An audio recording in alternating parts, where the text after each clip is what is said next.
ഇന്ന് ഞാൻ 7 ലോകാത്ഭുതത്തിലൊന്നായ കൊളോസിയം കാണാനായിട്ടാട്ടോ പോകുന്നത്. കൊളോസിയം എന്ന് പറയുമ്പോൾ തന്നെ എനിക്ക് അത്ര വലിയ സന്തോഷമൊന്നും ഉണ്ടായിരുന്നില്ല. പക്ഷേ നമ്മൾ 7 അത്ഭുതത്തിൽ ഏതെങ്കിലും ഒരു അത്ഭുതം കാണുക എന്ന് പറയുന്നത് നമ്മുടെ ജീവിതത്തിലെ വലിയൊരു ആഗ്രഹമല്ലേ. അതൊന്ന് സാധിച്ചു കിട്ടി. കൊളോസിയത്തിൻ്റെ നിർമ്മിതി കണ്ട് എന്നെ വല്ലാണ്ട് അത്ഭുതപ്പെടുത്തിയെങ്കിലും ഈ കൊളോസിയത്തെക്കുറിച്ച് ഓർത്തപ്പോൾ എനിക്ക് ഭയങ്കരമായിട്ട് സങ്കടം തോന്നി കേട്ടോ. AD 80 നിർമ്മിച്ച ഈ ഒരു നിർമ്മിതി അന്നത്തെ ചക്രവർത്തി അവിടുത്തെ പൗരന്മാർക്കും വലിയ വലിയ പ്രമുഖ ആൾക്കാർക്കും മനുഷ്യരെ കൊന്ന് അത് ആസ്വദിക്കാനായിട്ടൊരു വിനോദം ഒരുക്കിയിരുന്ന സ്ഥലമാട്ടോ ഇത് എന്ന് ഓർക്കുമ്പോൾ നമുക്ക് എങ്ങനെയല്ലേ ഇത് ദഹിക്കുക? ആൾക്കാരെ കൊന്ന് ആസ്വദിക്കുകയോ? അതെന്തുവാ അല്ലേ? എങ്ങനെയല്ലേ ഒരു മനുഷ്യരെ കൊന്ന് ആസ്വദിക്കാൻ പറ്റുക? അതും ഒരു പൂച്ചയോ പട്ടിയോ കൊന്നാൽ തന്നെ എനിക്ക് തീരെ പറ്റില്ല.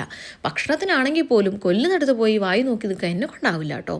അതിന് ശേഷം ഈ ഒരു വിഷമമൊക്കെ കാരണം തന്നെ ഞാൻ അതിൻ്റെ തൊട്ടടുത്ത് തന്നെയാണ് നമ്മുടെ സ്കാല സാന്ത ഉള്ളത്. അതായത് ജേസുവിൻ്റെ രക്തം പടികൾ മാർബിൾ പടികളിൽ ആക്കി അത് നമ്മൾ ഒരു 28 പടി ഉണ്ടാവും. അത് നമ്മൾ കയറുവാണെങ്കിൽ നമ്മൾ മുട്ടിലാണ് കയറുക. നമ്മുടെ എല്ലാ കാര്യവും നടക്കും കേട്ടോ. എൻ്റെ കാര്യങ്ങൾ നടന്നുകൊണ്ടാണ് ഞാൻ ഈ പറയുന്നത്. പിന്നെ നമ്മൾ പോയത് വത്തിക്കാൻ സിറ്റിയിലേക്കാണ്. പഴയ വത്തിക്കാനിലേക്ക് പോയി അവിടെ എല്ലാം